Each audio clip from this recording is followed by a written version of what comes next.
Hola, ¿qué tal? Muy buenas tardes. Acá estamos nuevamente en Trayectorias, un camino, una vida. Somos La Plata, como todos los sábados, acá 13:30. Hoy, segundo programa. Sifu Rubén Chávez. Hoy, su historia, su trayectoria, su camino. Nos vemos luego de este primer corte. Espero lo disfruten. Un artista marcial es el producto del arte marcial.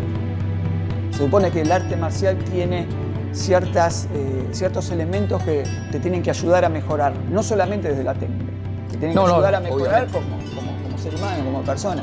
De enseñar el estilo que él me estaba transmitiendo a mí en Argentina, para lo cual para mí fue un verdadero orgullo. Le pedí a Lai Handian, cuando recién lo conocí, que quería aprender con él. ¿Está? Él me dijo, yo lo enseño.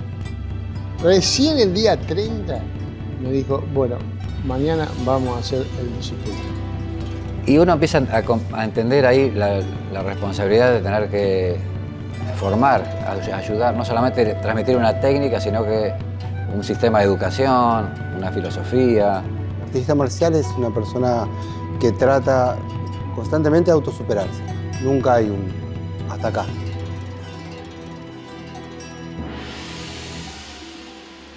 Tus comienzos, ¿cómo fue ese principio? ¿Cómo fue que te metiste en el mundo de las artes marciales, en el mundo del Kung Fu en particular? No sé si con anterioridad has practicado alguna otra disciplina, algún otro arte marcial. Bueno, y después sí te voy a meter un poquito más en los tuyos en particular. Claro. Bueno, mi inicio, digamos, no difiere mucho de la mayoría de mis pares, de la gente de mi edad, más o menos, que empezó por aquella época, en 1979. Empujado obviamente por el magnetismo del legendario Bruce Lee en la pantalla. Todos igual empezamos. Claro, la mayoría comenzamos desde ahí, ¿no? Empujado por él y sus películas y después, bueno, los otros diferentes actores que le siguieron, Jackie Chan, la serie de Kung Fu. La serie Kung Fu de Vicarra. Así que, pero yo me inicié directamente en el Kung Fu. No Bien. Pasé por ninguna otra arte marcial previa. Comencé en el año 79. Me acuerdo perfectamente que era el mes de noviembre, porque es una fecha que prácticamente cambió mi vida y signó mi camino. Bien, qué lindo eso. ¿Con quién empezaste a practicar? Con el maestro Horacio de Renzo. Bien.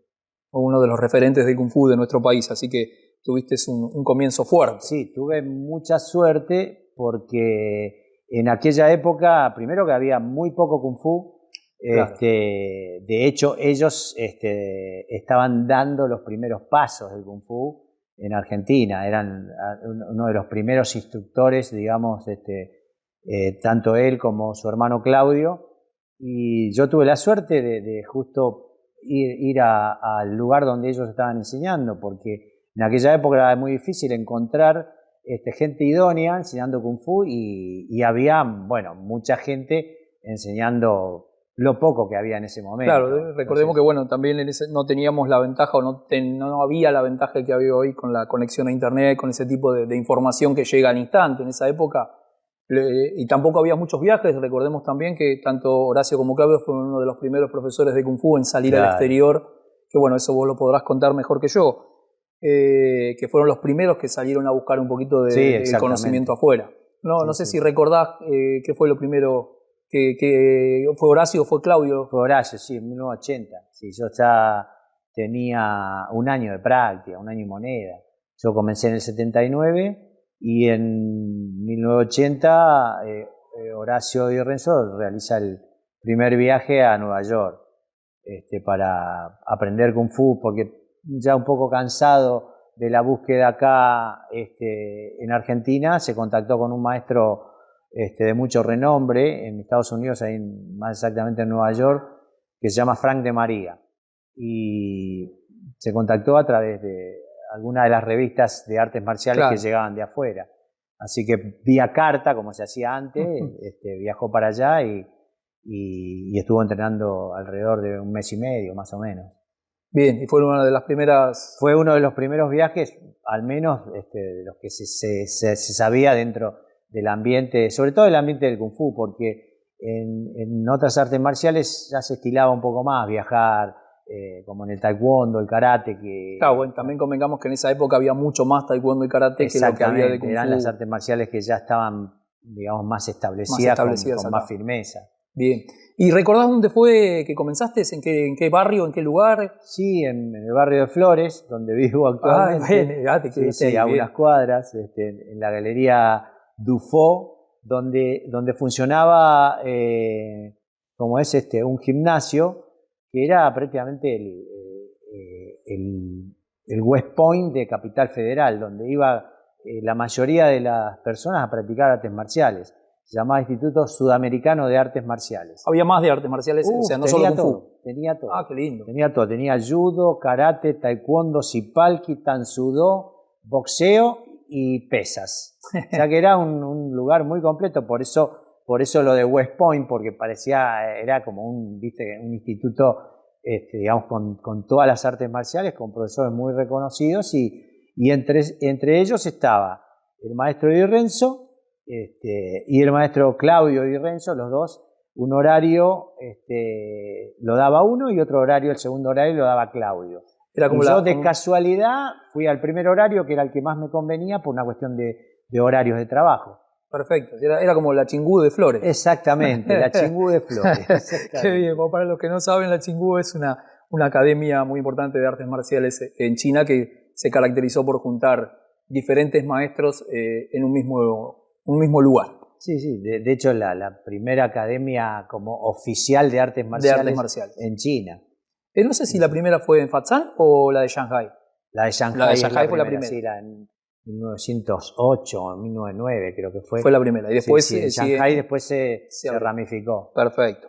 Rubén, ya que estamos hablando de tus comienzos, ¿cómo fue, luego de cierto tiempo supongo, cómo fue tu paso o cómo viviste tu paso de alumno a profesor, de ser quien recibía los conocimientos, pasar a ser a quien difunde los conocimientos? Bueno, fue un poco traumático, porque en aquellos tiempos, digamos, no se estilaba mucho la preparación de un alumno para enseñar. Hoy en día tenemos cursos, tenemos un montón de otras cosas que hacen a la preparación de un futuro instructor. En aquella época no existía eso, así que de buenas a primeras, un día llego al QOM para hacer mis clases, digamos, cotidianas, y el maestro Di Renzo me dice, Rubén, me están buscando un instructor en el Instituto Sudamericano de Artes Marciales. Y primer lugar donde yo había comenzado a practicar, porque ellos después se mudaron, varios años después ellos abrieron su propio instituto en Belgrano, y luego Horacio abrió su instituto en Paternal. Y cuando yo estaba entrenando en Paternal fue que él me convocó para que tomara las riendas de ese lugar que se había quedado sin instructor. Se quedó sin instructor y sin alumnos, porque el instructor que estaba a cargo se fue con todos los alumnos, por lo que yo tuve que iniciarme de cero prácticamente y sin ningún curso previo. Y cuando él me propuso esto, yo le dije, ¿le parece? Sí, porque yo estoy para dar clases. Sí, me dice, vos ya tenés varios años de práctica, ya corría el año 88, yo empecé en el 79, casi 10 años, pero bueno, sin la preparación, digamos, que precisa sin lo didáctico. Claro, en la parte didáctica. Así que de buenas a primeras me dijo, yo te voy a tirar unos tips, como para que vayas haciéndote, y bueno, después lo demás ya lo vas a ir experimentando vos. O sea que sí, la mejor manera de aprender es. La mejor manera de aprender, exactamente, porque así fue como me introduje más en la parte de, no sé, de agarrar un libro de didáctica, de ver otras artes marciales, otras clases, como enseñaban los profesores, y bueno, así fue mis inicios, hasta que me hizo un clic en la parte, digamos, de enseñanza, la primera vez que me crucé con el maestro Chancaway en Brasil, el maestro del maestro Di Renzo, y su manera de enseñar fue la que, digamos, hizo digamos, implosión dentro mío como para cambiar la manera de enseñar y mejorarla. Ahí fue, digamos, un punto de cambio. Interesante eso, bueno, sí. Bueno, viene un poquito atado a la segunda pregunta que te iba a hacer, decirte y preguntarte qué te dejó como experiencia de vida ese paso de alumno a profesor, independientemente de lo del arte marcial en sí. En tu vida cotidiana, ese cambio también lo viviste al mismo tiempo en tu vida diaria. Sí, yo creo que fue un cambio, dio un giro total de 380 grados, porque cambió mi vida totalmente a partir de relacionarme, porque uno en el Kwon se relaciona con un compañero, con dos, con todos, y por ahí, digamos, forma amistad con uno, dos o tres. Y en la parte, digamos, de la enseñanza, vos te relacionás con todos y conocés distintos tipos de personas, desde un adolescente de 14 años hasta una persona de 60, uno de 30, uno de 40. El hecho de interactuar con distintos tipos de personas y de distinta clase social fue un impacto para mí. De hecho, me cambió totalmente, ya que yo vengo de un extracto social, digamos, bastante bajo, por así decirlo. Entonces hizo que mi intelecto creciera un montón a partir de interactuar con determinadas clases de personas. Excelente eso. Un cambio entonces. Un cambio total. Bueno, creo que la mayoría de los que incursionamos en ese cambio de pasar de alumno a pasar a estar frente a una clase, fue un cambio notorio, más allá en lo personal, es que uno vuelca la vida cotidiana diariamente. Esto de que hablábamos recién de pasar de alumno a profesor, de profesor a alumno, ¿cómo sentís vos que aprendiste más? ¿Como alumno, como profesor? ¿Cómo viviste eso, de ese aprendizaje? Lo que a mí respecta, como cuando haces el pasaje de alumno a profesor, porque al menos a mí me sucedió que como que me vi obligado a hacer una revisión sobre lo que tenía que enseñar. Por lo pronto repasaba todo, era muy meticuloso. Antes de ir a una clase, hacía un repaso general de todo lo que iba a dar en esa clase. Entonces, causa-consecuencia, terminaba, digamos, mejorando las técnicas que ya sabía previamente, y además que uno no practica todo el tiempo. No, seguro que no. Entonces eso digamos, hizo que mejorara un montón muchas cosas, no sé, desde patear más alto, a bajar más la postura, a ponerle más foco a un puñetazo, todo ese tipo de cosas. ¿Y te pasó también, a mí por lo menos me pasó, y seguramente a vos también, como la gran mayoría, de sentir que por ahí, como alumno, tuviste un tipo de aprendizaje que era el de ver a tu referente, a tu profesor, a tu maestro, y tratar de imitarlo, de copiarlo, de interpretar? Y después, como profesor, vos te sentías como tener esa obligación de como tener que volver a hacer lo mismo que hacía tu profesor con vos, pero a su vez también aprendés mucho de tu propio alumno, cosa que supongo que nuestros profesores habrán aprendido algo de nosotros también. Claro. O sea, no sé si te pasó eso de decir, pucha, estoy aprendiendo también de otra manera de mi propio alumno. Sí, sin duda, es indudable eso, porque vas aprendiendo sobre la marcha conforme el alumno va avanzando, no sé, acertando o cometiendo errores. Entonces, digamos, hay un feedback ahí, un ida y vuelta entre el alumno. Entonces el profesor, no sé, de repente te das cuenta que quizás la manera en que le transmitiste una técnica no fue la mejor, y en la siguiente la mejorás. O sea que se sucede todo el tiempo. Vas trabajando sobre prueba y error. Claro, sin duda, sí. A veces ha pasado también de por ahí corregir un error, y a mí me ha pasado de corregir algo y ver que era un error mío. Claro, exacto. Que mi alumno había copiado y yo lo tenía mal. Sí, es muy común. Yo creo que es muy común en en cualquier persona que enseña lo que sea, no solamente en las artes marciales. Sí, sí.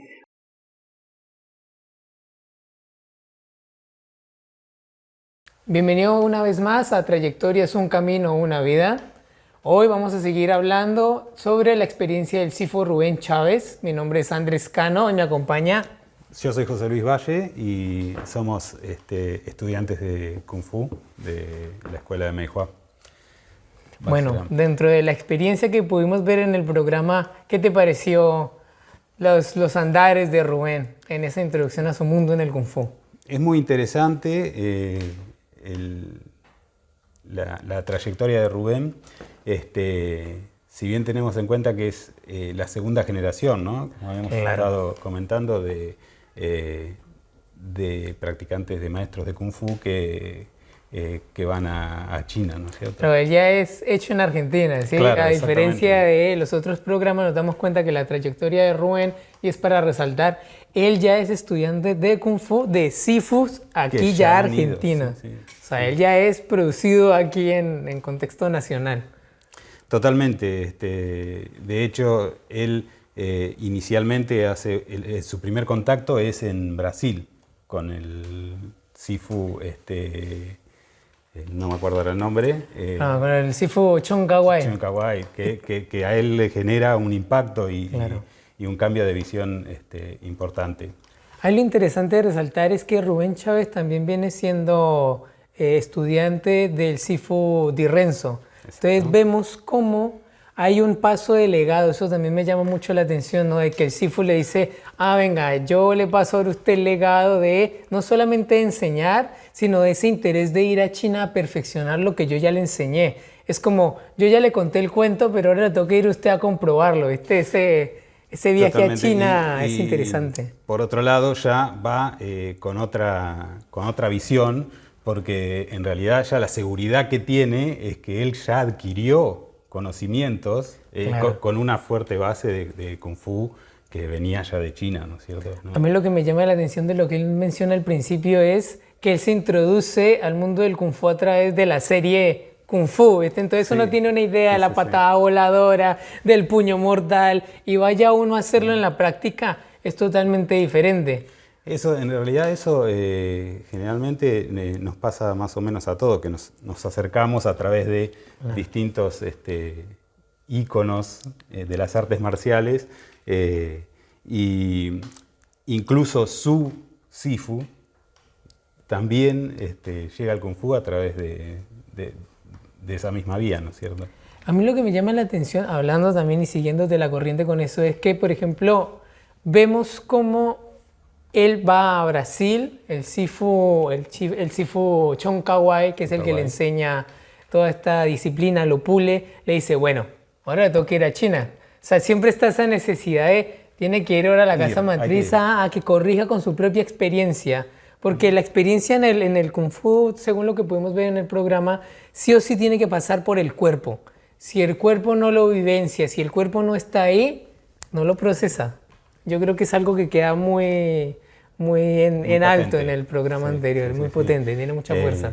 Otra cosa que me llamó la atención, que me interesó, es cómo él de alguna manera expone que el Kung Fu es también una herramienta de crecimiento personal, porque no solamente desde el punto de vista físico, sino que a él le permite relacionarse con personas, tanto como maestro como alumno, le permite relacionarse con personas de otro estrato social y de otras edades, y eso lo termina enriqueciendo también a él y le permite ese crecimiento personal. Sí, porque te permite crecer como persona en muchísimos aspectos, no solamente como él lo remarca, la conducta, sino como estás diciendo, ¿no? Las relaciones que uno va haciendo, también las oportunidades que le abre en el camino de su propia vida, ¿no? De pasar el a Argentina, que genera entrar en un QOM y empezar a relacionarse con los compañeros, con los pares, incluso con maestros o cuando salís al exterior, ¿no es cierto? Creo que eso es una de las cosas que se puede rescatar mucho del programa, y es ver cómo el Kung Fu es un camino de vida. O sea, no es simplemente una práctica, no es solamente un ejercicio, sino que al mismo tiempo te da posibilidades de vida, te genera contactos, te genera un círculo social y te va fortaleciendo también a la hora de relacionarte. Y yo creo que para él eso fue un salto fundamental a la hora de dar clases.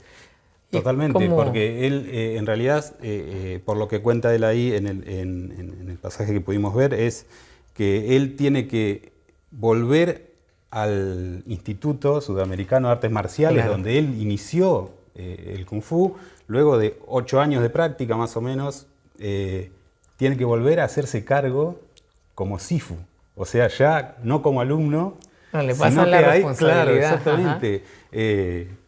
Qué coraje y qué bien que lo lleva adelante después, cómo se nota el compromiso cuando él dice que sigue aprendiendo como Sifu, cuando enseña las clases, claro, cómo sigue evolucionando debido a que antes de ir a dar la clase él hace un repaso y trata de perfeccionar las técnicas que va a enseñar ese día, por ejemplo.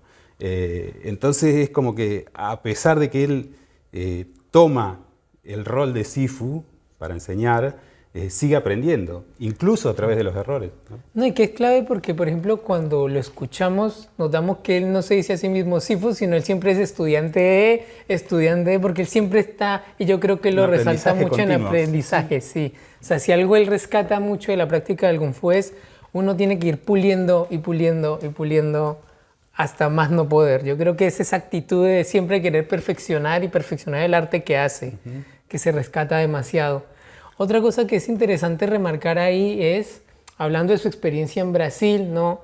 También ver cómo coincide con esos movimientos de llegada de la gente de China a América Latina, ¿no? Ver también cómo se trae esta cultura, ¿no? No solamente llega la serie Kung Fu, sino que los chinos también empiezan a decir, a esta gente le interesa mi práctica cultural, y ver que hay gente que viene de Argentina, de Brasil, incluso viendo, digamos, la hoja de vida del maestro Chong Kawai, tiene estudiantes en República Checa. O sea, ver que gente del globo se interesa por una práctica china como es el Kung Fu, hace que uno también tenga ganas o se entusiasme por decir, el Kung Fu es una lengua, es claro, como me permite hablar, como no hablaré chino, pero haciendo los golpes por lo menos me puedo comunicar. El intercambio cultural se da. De todas maneras se da a través del arte marcial, ¿no es cierto? Está sí, bien, yo creo que te bueno, rescata eso mucho, Rubén, que el Kung Fu te da esa herramienta. Yo creo que si algo rescatamos es la idea de herramienta de comunicación, de contacto con el otro. Es fundamental.